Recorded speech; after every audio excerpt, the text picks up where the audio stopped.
Welcome to Tech Bytes and News, your daily roundup of articles featured in Hacker News. Today, we're diving into the fascinating and slightly frustrating world of color spaces, specifically the issues with CIE Lab and perceptual brightness.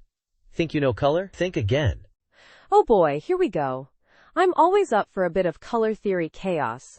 So what's the main problem with CIE Lab? Is it like a bad batch of paint or something? Haha, not quite. CIE Lab, unlike RGB, aims to be perceptually uniform.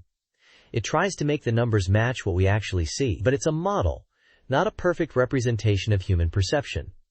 It's more predicted perceptual lightness than actual lightness. So it's a prediction game? Like a really complicated color guessing game? Exactly. And that's where the trouble starts. Ideally, an L value of 50 should look twice as bright as an L value of 25. But with saturated colors, especially red, that's not true. This is the Helmholtz-Kohlrausch effect. The what now effect? Sounds like something a villain would use to control the world through vibrant hues. It's a real thing. Basically, saturated colors appear brighter than their lightness value suggests. Imagine a row of colors, all with the same lightness value in CIE Lab, but the red one looks way brighter.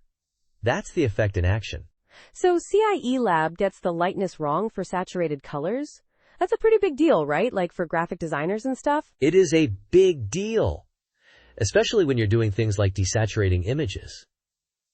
The article mentions a tool for desaturating game screenshots to compare brightness. Lab. The reds ended up looking strangely dark because CIE Lab undervalues the contribution of saturation to perceived lightness. I see. So the author was trying to make a game look better, and CIE Lab messed it up? That's a practical example of why this matters. Precisely. There's even research on a new measure called Predicted Equivalent Achromatic Lightness, or L_EAL, which aims to fix this. It gives you the lightness of the gray that best matches the perceived lightness of a colored pixel. Much more useful for desaturation.